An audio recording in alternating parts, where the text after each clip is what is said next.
So again, my name is Gwen Sorley. My background is in education. I have a master's in education, and I started using play attention with my clients back in 1996.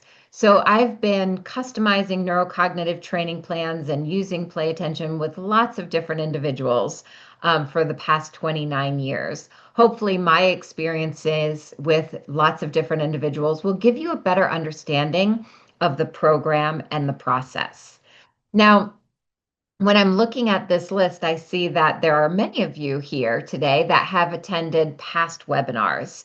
And if you've come to any of our past webinars, you know that we typically review different areas of executive function. So we might talk about organization or time management, emotion regulation. And during those webinars, we talk about the topic, but we also give tips and strategies that you can use in your day-to-day life.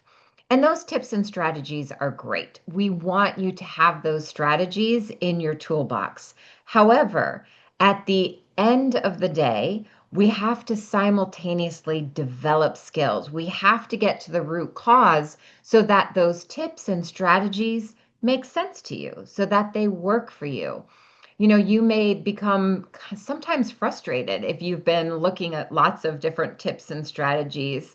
And I understand how it can sometimes be overwhelming because you can get online and get lots of ideas, and everyone says this works for time management or this works for organization. And then you try to put it in place and it doesn't seem to work for you. Have any of you experienced that? You can use the raise your hand icon, or you can actually, a lot of you have just raised your hand. So it is so common. I was working with an adult doing a consultation not too long ago, and she said, everyone keeps telling me just write a to-do list. And she said, I can write a to-do list. That's not the problem. Writing a to-do list is not the issue. I start every single morning with a beautiful to-do list. The problem is, at the end of the day, I haven't gotten anything done on the to-do list.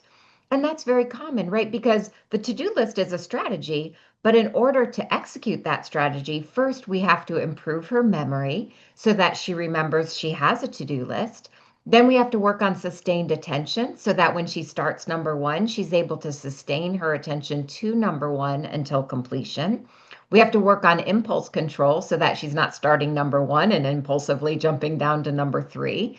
We also have to work on her ability to stay in the present moment so that she's not getting distracted in her surroundings or by internal dialogue. So there are a lot of underlying skills we want to develop in order to make those strategies work. And you may see this with your child. How many of you here have a child in school and they have a 504 or an IEP in place at school? Do any of you have that? Okay. Veronica says she does. Sharon does. Natalia, a lot of you have accommodations in school. And again, accommodations are great. We want you to have those, but we have to simultaneously work on skills and develop those skills. Because in my experience, when I was in the classroom, one of the common uh, accommodations that we made was to give longer test time. And that is good in theory. However, if we're not simultaneously helping that individual be able to direct and sustain their attention, right? If we're not teaching your child how to use that time, how to direct and sustain attention for longer periods of time, how to get that information from their head down on paper, how to filter all of the distractions going on in the room, how to calm the internal dialogue and ease anxiety. If we're not developing those skills, then longer test time typically becomes just longer time to daydream or be off task. So we want those strategies, we want accommodations, but we also have to get to the root cause and develop skills. And that is what we're doing here. And Veronica says that her daughter has this thing about being late. So we're going to talk about time management. And Veronica, that's a good point. And we're going to talk about the cognitive skills, right? Because it's not just about time management. There are a lot of things involved in being able to be on time, right? And so we're going to talk about that within the play attention program. So we specialize in one thing. We help you reach your goals. So all of you have goals here. Veronica wants to help her daughter with time management. And what are your goals? Why are you here today? You're all here for a reason. Are you here because you're an adult and it's been difficult at work because you're struggling with maybe time, maybe managing your time or productivity or reaching deadlines? Are you here because your child is so bright but they're struggling at school with grades or maybe peer relationships? Are you a professional because you want to help your clients improve executive function? Go ahead and type in the chat box why you're here today so that we can get a good understanding of who's here and why you're here. I think you'll be surprised at many of the people who are here for the same reason you are. And it may be that you're here for all of those reasons. Helen says sometimes the strategies work, sometimes it doesn't. Why is that? My manager gets frustrated with me and I get stressed out. It affects my performance. Helen, that is the right question. That is a great question. She's saying sometimes the strategies work, sometimes they don't. And that goes back to attention deficit. Attention deficit is a misnomer. There is no one with a complete deficit of attention, right? You may see, Helen, at times you have great attention. You may even be able to hyper focus at times. You see glimpses of great memory, of great task completion, of great ability to process information. So you see glimpses of all of these cognitive skills. Attention deficit is not a deficit in all of these areas. It is really the hallmark of ADHD is the inconsistency of those skills. That's why you're seeing sometimes I do beautifully, other days I don't know, that same strategy doesn't seem to work. And you might see this with your child. He knew all of his math skills yesterday, and today it's like he's never seen them before. So it really is the inconsistency of these skills, which is the hallmark of ADHD. That's why we do neurocognitive training to develop cognitive control in all of these areas so that you can develop that control and be consistent across the board. So, Helen, when you can develop cognitive control in your attention stamina and your memory and your task completion, then those strategies will more consistently work for you. I hope that makes sense. Ask me more questions if you have questions. Okay. Veronica says, yes, the inconsistencies. Cynthia, you won't see the chat inputs. I'm going to read those to you. Okay. Um, and I won't be able to read everything, but I am going to try to get to everything that I can. Peter said he's here today because he was looking to expand his practice. Tracy, to work on my focus and also help my son. Bonnie is here because my child and I are neurodivergent with ADHD. Nancy, I'm an educational therapist who wants to help my clients with attention. Great. Veronica, for all those reasons. Sharon, parent of a child who needs help in some areas. And I could do some myself as well with keeping on track.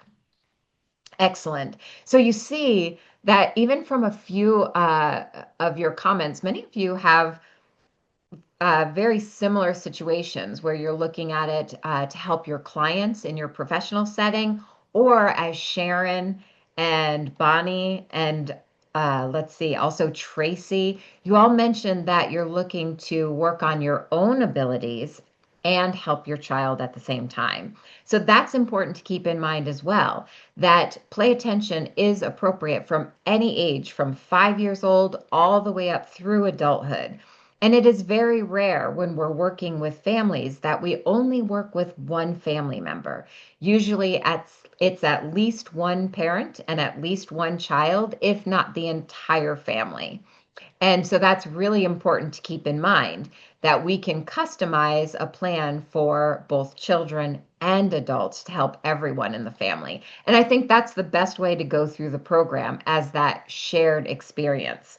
Cynthia said, here today to help my two teens with a range of executive function skills. Hopefully, play attention might be fun activity over the summer to help them prep for back to school at the end of August. And That's a really good point as well, Cynthia, because summer is a great time to start developing these skills. We can even put a little bit more time in over the summer, knowing that we'll do a little bit of work on into the school year, but it's a great time to get that consistency and that head start to help with that transition into the new school year.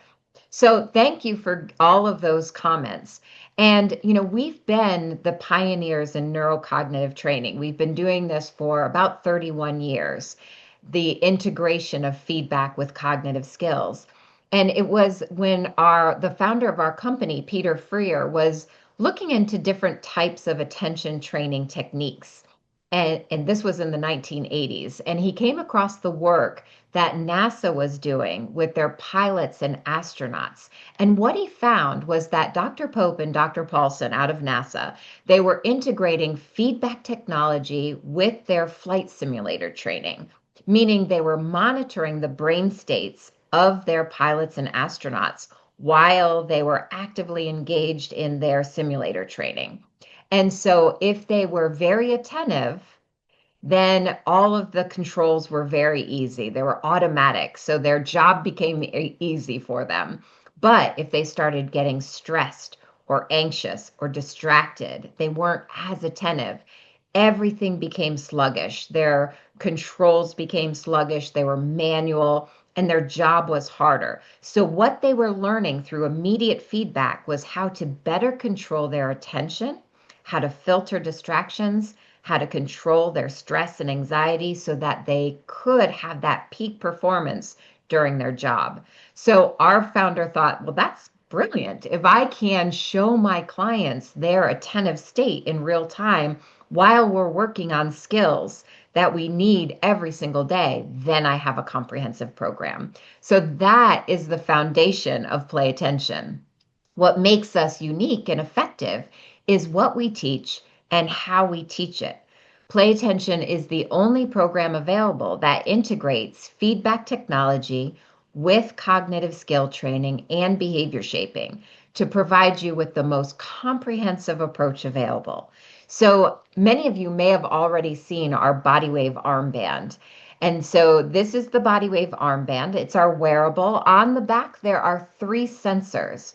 And when I slide this armband on my arm, now those sensors monitor my brain activity that tells us how attentive I am. And then that information is given over to the computer where I'm allowed to control all of the cognitive exercises just with my mind, or more specifically, my attention alone. And I receive constant and immediate feedback as to whether or not I truly am focused and paying attention. And that is a really important first step in the learning process. Because right now, if you look at your child or your clients or maybe your partner and you say, I need you to pay attention, or maybe Helen, your boss, is saying, I need you to pay attention, what do you typically say back? Or what does your child typically say back to you? What are you hearing? I want to see if you're hearing the same thing I was hearing as a teacher. If you say, I need you to pay attention. Right. Veronica says, I am paying attention. Nate, Melody, Henry, Alina, absolutely. You're all saying, I am paying attention, right? That's what we typically hear back. And that's really common. And they truly think they are paying attention, but they just haven't developed what it takes for them personally. And if you're here as an adult, you may catch yourself at times where you're in a conversation and you really think you're paying attention. And then 20 minutes into that conversation, when someone says, and Sharon, what do you think? And Sharon thinks, I don't know, because at some point you may have drifted. And so now what we're doing is we're taking that very abstract concept and making it concrete and controllable. So now you actually see your attention, you feel what you're doing, and you're allowed to practice not only just attention, but all of the other cognitive skill areas that, again, may be challenging, but required for strong executive function. So when we are working on the exercises, it's important to keep in mind that you are going to be wearing that body wave armband. And when you're doing the specific cognitive skills, no matter what you're working on, whether it's attention stamina or task completion or working memory, you have to be paying attention. If you're not paying attention, then the activity will stop or the character will go in the wrong direction, and you have to focus back in order to continue. And the reason we do this is because we know the very first catalyst necessary for brain change is attention. You can have a great teacher, you can have a fantastic therapist or life coach, but if you're having a hard time paying attention to that individual or the process, it's hard to get maximum benefit. So that's why we make certain that no matter what you're working on, you are actively engaged. So when we talk about our end goal, which is to improve executive function, we're talking about sparking brain change. And there are very specific catalysts that need to be in place in order to spark that brain change, because brain change doesn't just occur. There are certain catalysts that need to be incorporated, and we've incorporated them into your play attention program. The very first is attention. So I just described how we make certain that you are actively engaged during the learning process. So we have attention, we have your active engagement. Then we also know that we need challenge. That is the second catalyst that's required to spark brain change. So that means that, of course, we all love to be 100% successful. We would all love that to occur. But that is not going to teach us anything, right? If you come into a learning situation and you are 100% successful, then you don't have to spark any brain change because you've mastered it. So we have to have challenge. So we have what's called an auto adjust algorithm written within the program. That means when you put this body wave armband on, we're looking at your best ability to pay attention, and the bar is set there. If you're able to reach or exceed that level of attention, then you can activate the exercise. If you're able to maintain that level for a given number of seconds, then in the background, we raise the bar just a little delta, just a little bit, in order to make you have to focus that much more in order to be successful. So you have that slight challenge constantly in the background.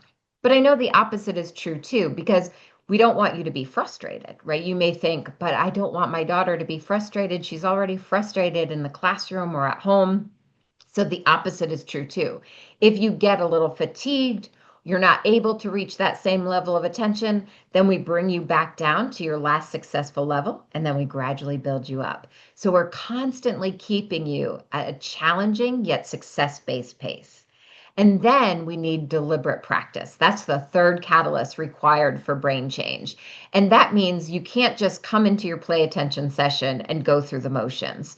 Sheer Genius, our artificial intelligence, is going to set a mini goal. So there's always going to be a mini goal for each cognitive exercise that is based on your previous performance. So let's say that Veronica finished attention stamina. That's one of our exercises. She finished that yesterday, and she completed it with 70% attention. Today, she's going to log in, and Sheer Genius is going to say, Veronica, yesterday you completed this with 70% attention. Today, let's try 72%. And if you do that, you earn a point, and the point goes into your reward system. So Sheer Genius is constantly tracking your progress and then setting that deliberate practice model. So all of these catalysts are incorporated into play attention to make certain that we're sparking that brain change and creating those new neural pathways. So like I said, the integration is what really sets play attention apart from any other program available. The integration of feedback technology with cognitive skill training and behavior shaping. And Tufts University School of Medicine wanted to know, is that important? Or can we just give you a series of cognitive exercises, or what you hear a lot about as brain games or brain training apps, and get the same results? So they had 3 different groups of individuals, all identified as ADHD. The first group received play attention, so they had full integration. The second received just cognitive exercises, so brain games on the computer, no feedback technology, and no behavior shaping. And the third was their control, and they received no intervention at all. And at the end of the study, the play attention individuals were the only group that showed global improvements in all areas, including academic, social, behavioral, and executive function. They were also the only individuals that if they started the study and were on medication, because some of them were on, some of them were not, but if they started the study and they were on medication, those individuals had an average decrease in their medication, where the other two groups had an average increase. And that goes back to skill building. If we can help you develop skills, there may be less of a necessity to mask symptoms. And we didn't talk about medication earlier. You can use play attention whether you're on medication, not on medication, it really doesn't matter. Many people, medication works for many people by controlling symptoms. The challenge is that medication alone doesn't teach any skills or change behaviors. So we don't want to medicate and fail to educate. We want to use this time to help you develop those skills. And that's what play attention can do. It can teach the skills that medication alone cannot teach. And Veronica has a great question. Can we catch ourselves when we drift off? And Veronica, I'm going to show you how we actually teach you and develop that self-regulation that you're questioning. I'm going to do a live demo here shortly so that you can see how we develop that, because I do want you to see what that experience looks like. So you see my client here, he has the body wave armband on his arm, and he's playing our attention stamina exercise. And I am going to show you this exercise in real time. But before we do that, I'm going to take a quick poll because I want to make sure that we are all on the same page. So right now you should see a poll on the screen. What does the body wave armband monitor? Go ahead and plug in your answer, or if you can't see the question, you can type in your answer. What does the body wave armband monitor? Is it A, eye movement, B, breathing, C, brain activity, or D, FM radio? Is it eye movement, breathing, brain activity, or FM radio? All right, I'm going to close the poll in 3, 2, 1. Excellent. So 94% of you responded correctly. That body wave armband is monitoring brain activity. It is not monitoring eye movement or breathing. It is not, because I can be looking at you, right? You might be looking at your screen right now, and if I could see you, I would think you are paying attention to me, but your mind might be off in the Bahamas somewhere, right? Eye movement, breathing, that helps with our focus. If you take a deep breath and do your breathing exercises, that often helps you get into an attentive state. But attention starts in the brain.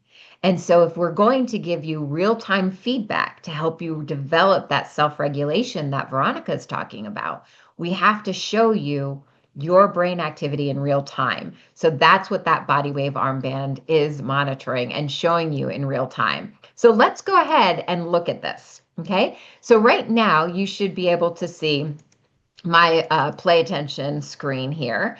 And you'll see there are lots of different cognitive exercises on the screen, okay? And again, keep in mind that all of these exercises are brain enabled, meaning you have to be paying attention in order to activate the exercise.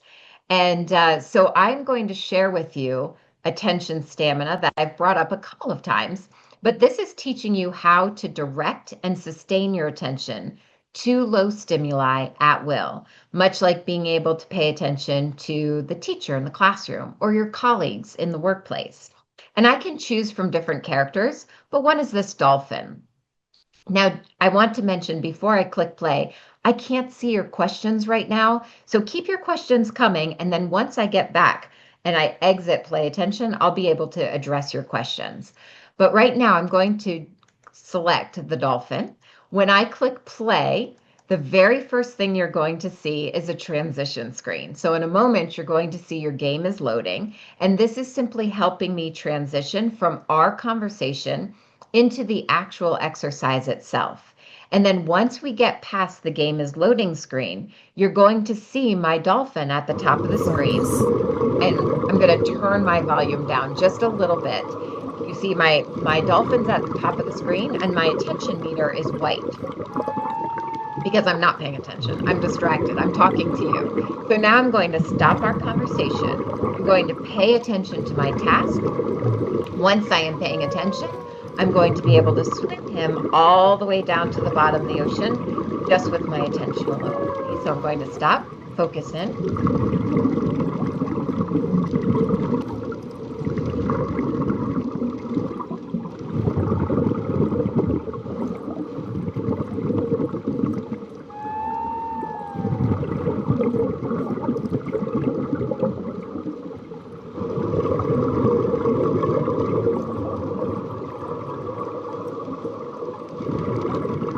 And that's as low as he goes right there. Now notice what happens. As soon as I get distracted, immediately he starts to float up because I'm no longer as attentive. And distraction can be a variety of things. It could be daydreaming, it could be anxiety, it could be someone walking into the room and I can't filter that noise. Whatever it may be, I get that immediate feedback. Now I know I have to control that behavior, control that daydreaming, focus in.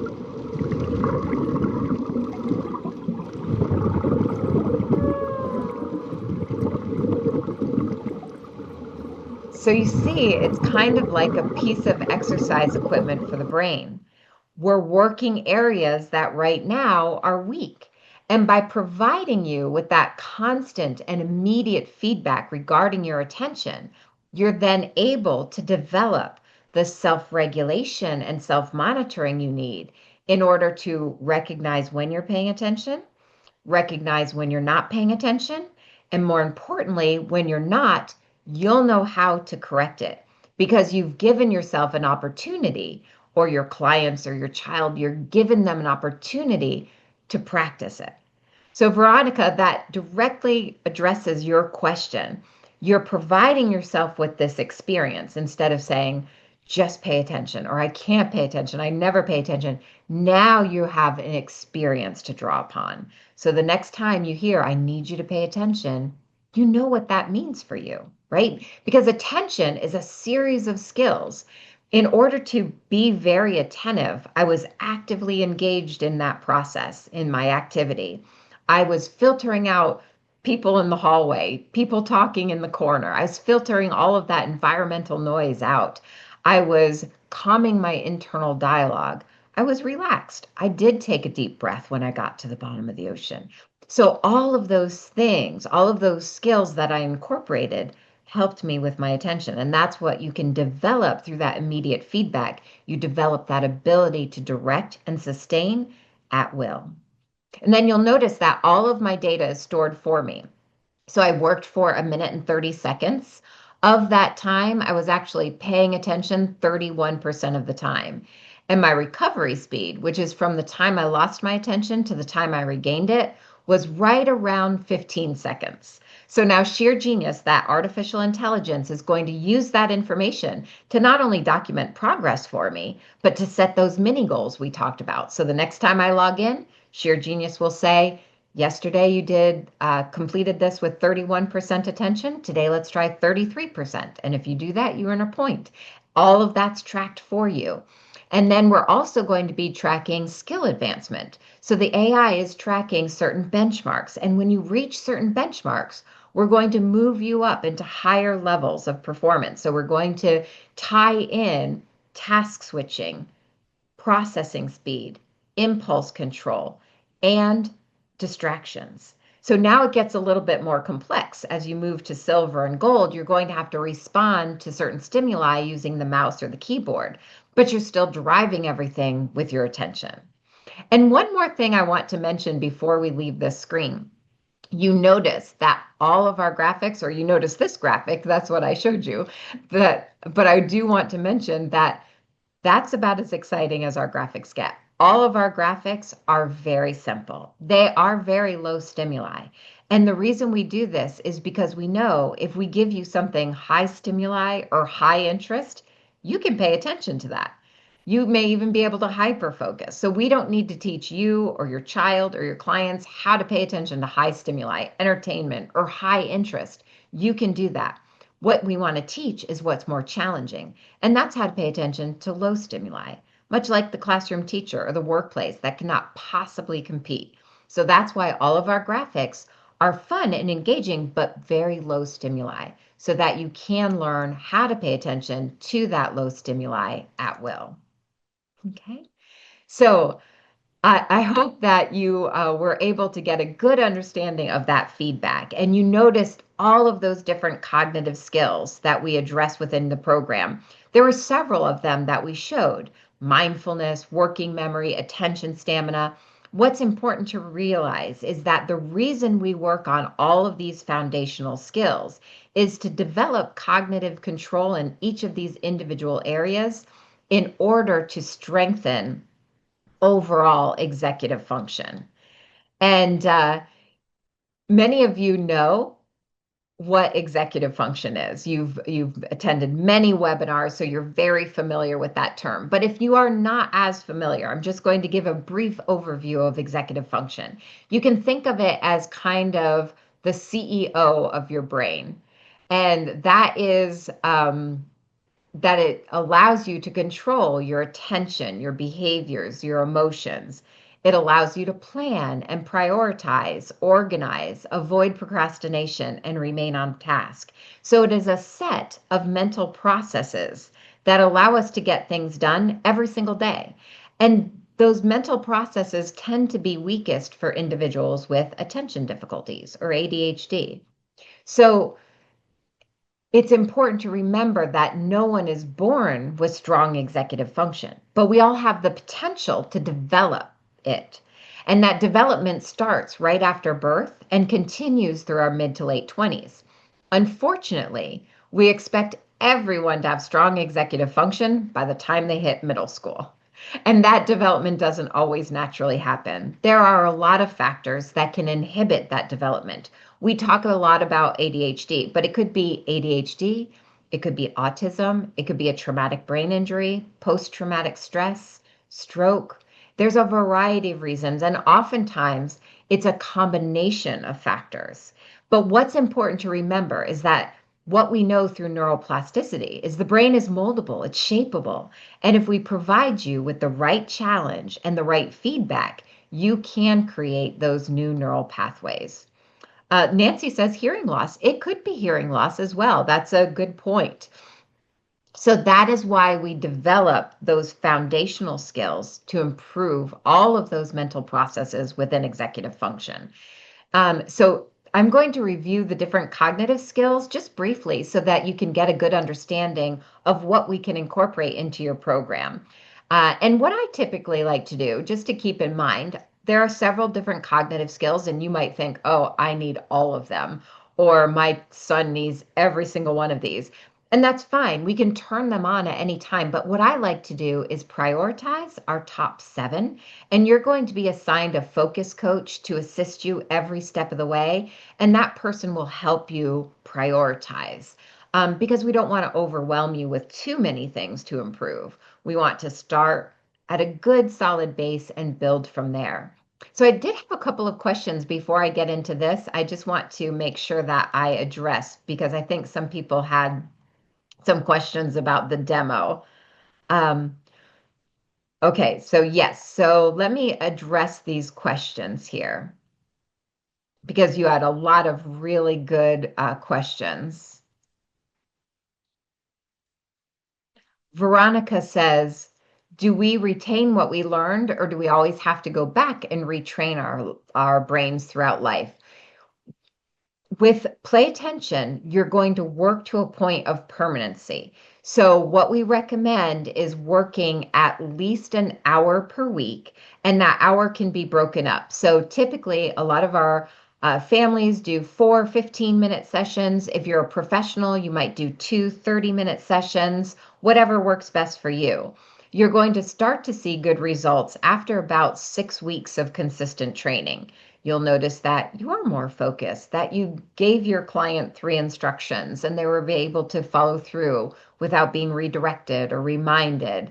You're less anxious. You're not so exhausted at the end of the day. So you're going to notice these small steps of improvement.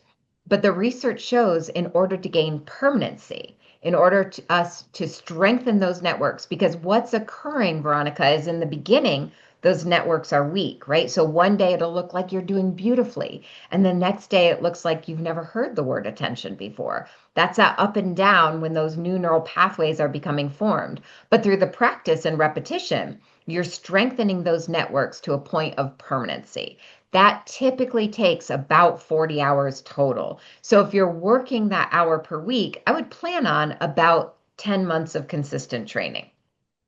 So around that 10-month period, you're going to work with your focus coach again. You're going to look at all the skills, make certain you're at all the advanced skill options, make certain everything's transferred and generalized. If everything looks good, we'll start graduating from the program. If it looks like there's more work to be done, we simply customize the plan and we keep going. So what's important for you to remember is that we continue working as long as necessary, whether it takes 10 months or 16 months, it doesn't matter. Once we strengthen those new neural pathways, they are yours. It's not a use it or lose it proposition because you use your attention every day. You use your memory every day. Now, you can always go back and use it as peak performance training. I have some colleagues here who use it in the beginning of the day if they have a big presentation or the beginning of a new school year to help with their child with transition. I have one colleague who uses it before he goes out on the tennis court every day. So you can always use it for peak performance, but you'll just never have to go through that strict 40 hours again. Great question. Now, Bonnie asks, did I just look at the dolphin to get him down there? Now, remember, Bonnie, we're not monitoring where your eyes are. I want you to keep your eyes on the screen character because all of the learning is based on constant and immediate feedback regarding your attention. But it is my attention that is driving that character down to the bottom of the ocean. So I keep my eyes on the screen character so that I'm in the feedback loop, but it's my actual brain activity that is moving that character in the right direction. All right, good. Nancy, any age from 5 all the way up through adulthood. Okay. All right, there are some questions I'm going to jump back to, but first let's go ahead and look at the different cognitive skills that you can address within play attention. So first is attention stamina. We're all going to have that in our plan because we all need to work on our ability to direct and sustain our attention to low stimuli.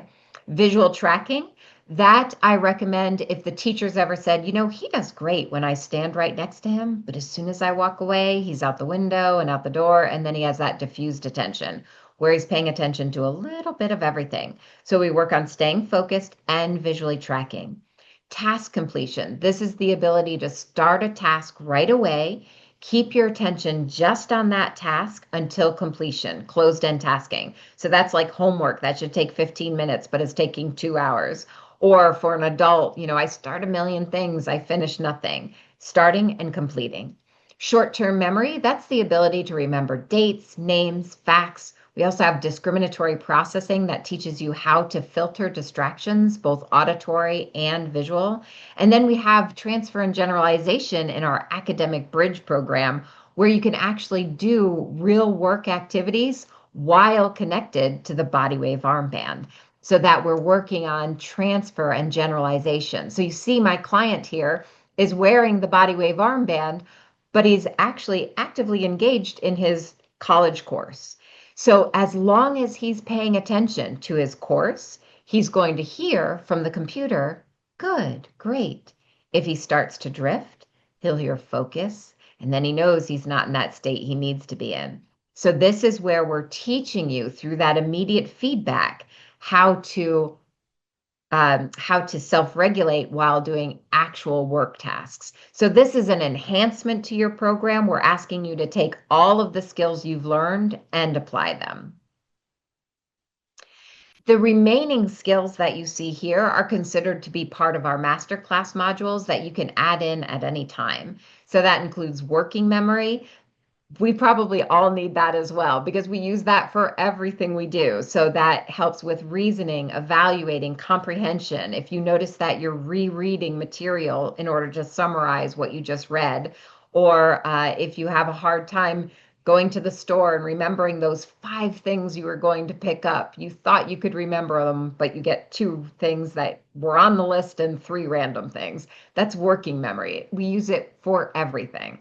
Auditory processing is the ability to follow through with multiple step verbal instructions. Hand-eye coordination is more about small motor control, so handwriting, keyboarding. Social skills, I recommend this one if you have any challenges picking up on social cues, like you miss the look or the shake of the head. Spatial memory is remembering where things are located. So if you're constantly losing your keys or your wallet or your child's losing their backpack or their shoes, that's a great one. We have mental math for lower grades. Mindfulness, which is such a great program. I recommend that for everyone who has difficulties with anxiety, rejection sensitivity dysphoria, lots of internal dialogue. Our mindfulness app is great because we hear so much about how mindfulness helps with the symptoms of ADHD, which is true. However, we can't look at someone with ADHD and say, now I want you to practice mindfulness because mindfulness is hard. It's hard for all of us, but especially if you have that running mind. So here we're going to give you a visual representation of what it means to be in the present moment. So instead of saying distractions will happen, accept them and let them go, we're going to show you what that means for you. So you'll see a lotus flower in the middle of the screen. Once you have your mind in the present moment, you're able to start opening the petal on the flower. If you start thinking, when's my next meeting? Who do I have to call? When do I have to get the kids? That petal will start to close because you're no longer present and you have to bring yourself back in order to continue. And finally, motor skills. That's great if you have more accidents than your peers. You have more bumps, bruises, you consider yourself clumsy. This helps with that mind-body coordination. So you see, there's lots of different cognitive exercises that we can address within your program. And the very first thing we're going to do is an assessment. So some of you may have already taken the our ADHD test online. That's on our website. What that does is it asks you a series of questions and then it will give you a report on which cognitive exercises we would recommend for your program, for your child's program, for your client's program. So that's a good first start if you'd like to look at that. If you have not taken that ADHD test yet and you want us to send you the link for that, go ahead and type in test and we'll make certain you get a copy of that because immediately you'll get to see what would your customized plan look like. So it's a good way to get a firsthand look at that. Now, if you do want a more in-depth look, because that's just a simple questionnaire, if you want a more in-depth look, we do have a couple of assessments available that are optional. One is called Focus, which is a norm reference test of attentional control. It is more objective because it's data-driven. It is 20 minutes. It's a continuous performance test, so you have to respond to certain stimuli. And at the end, we receive a report that tells us how you performed compared to the performance of your peers. And we look at 4 different constructs of attention, including consistency, performance, impulse control, and your ability to deal with distractors, both auditory and visual.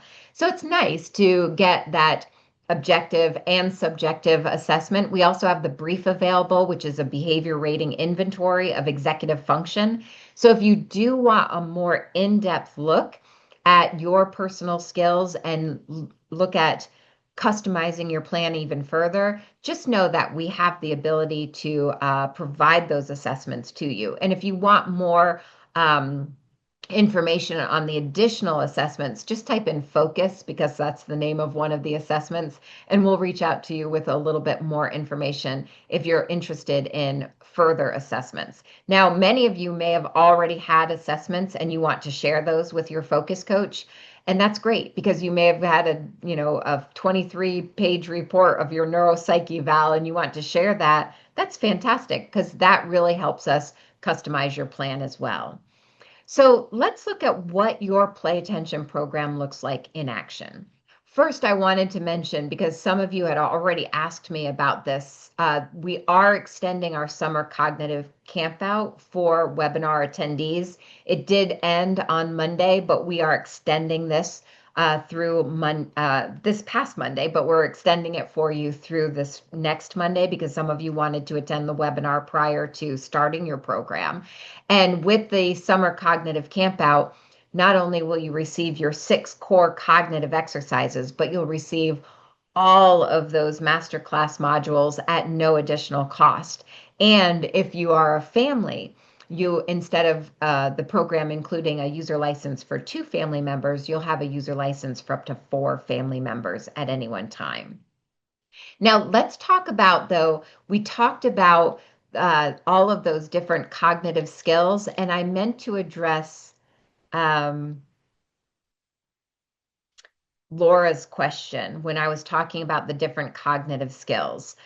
So if we go back, Laura, and we look at all of the different cognitive skills that we can address, here are all of the masterclass modules. Here are all of the core system, the core programs. When we're looking at that, Laura says, how does it help with strengthening organization function of executive function, right? The organizational aspect. So if you look at any of those mental processes within executive function, organization is one mental process within executive function. But it's not just one thing. You can say, I want to improve my organization. But there's a lot involved in order to improve your ability to stay organized or organize your materials, whatever type of organization it means. First, we have to be able to sustain your attention so that you're able, when you're doing an organizational project, you're able to direct and sustain your attention to that project at will. We have to work on task completion so that you can start right away, keep your attention until completion. We definitely have to improve working memory so that when you're looking at all of the material you need to organize or the steps that you need that are involved, you have to have strong working memory so that you can hold all of that information in order to complete the task, which is to organize that project. We also have to work on impulse control so that you're not just starting with one aspect of the project and impulsively jumping to some other aspect of the project or something completely different. We also have to work on your ability to stay in the present moment so that you are not getting off task or having that internal dialogue derail you. So every time you do a play attention session, you're developing all of those foundational cognitive skills that you need for any of those mental processes within executive function. And also, if you are working, Laura, to use some of those organizational strategies, if you're using the SMART method or any of those strategies, if you're using the Pomodoro timer, whatever you may be implementing, you also need to get to the root cause so that those strategies actually work for you when you are organizing. Okay, I hope that makes sense. Let me know if you have more questions on that. So let's dive in again to your personal program. First, you're going to customize your plan with your focus coach and meet your support team. So that is your tech advisor that's assigned to you, your focus coach that's assigned to you to help you every step of the way.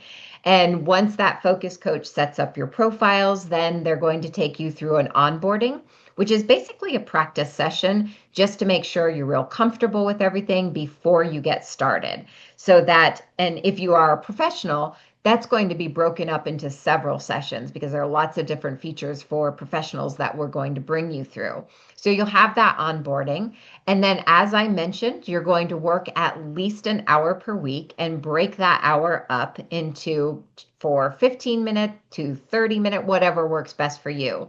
And not only do you have that real live focus coach, which is a real person helping you, but you'll also have constant AI customization during each program. And as I mentioned, you will have enough user licenses if you are working at home to work with the entire family. All of your reports will be generated for you. Your focus coach at any time will review your data with you, but you always have all of your data reports right at the tip of your fingers. Now, in order to get those outcomes, there are a couple of things you want to keep in mind. One, really important, is that you take that onboarding with your focus coach.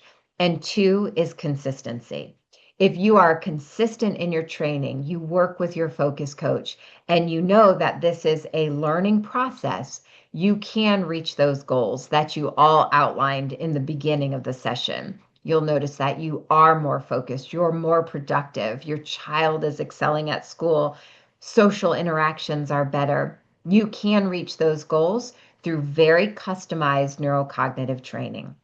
Now we have two different programs available. One is the home program.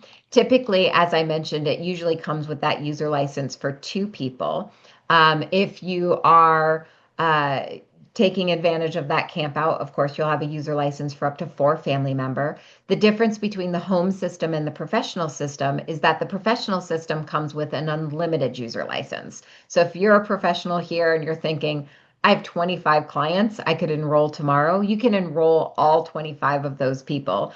And you can continually enroll clients at no additional cost. There's no relicensing fee involved.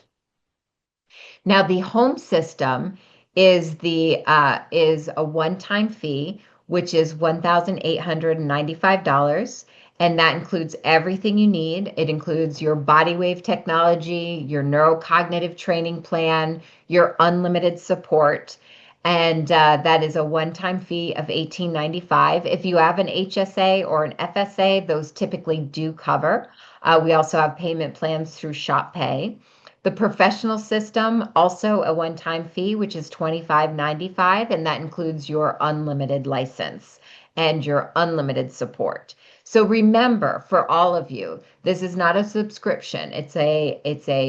You're enrolling in the course, your support is unlimited, you own the technology, and we're here to guide you every step of the way. Okay. Now, yes, I'm sorry.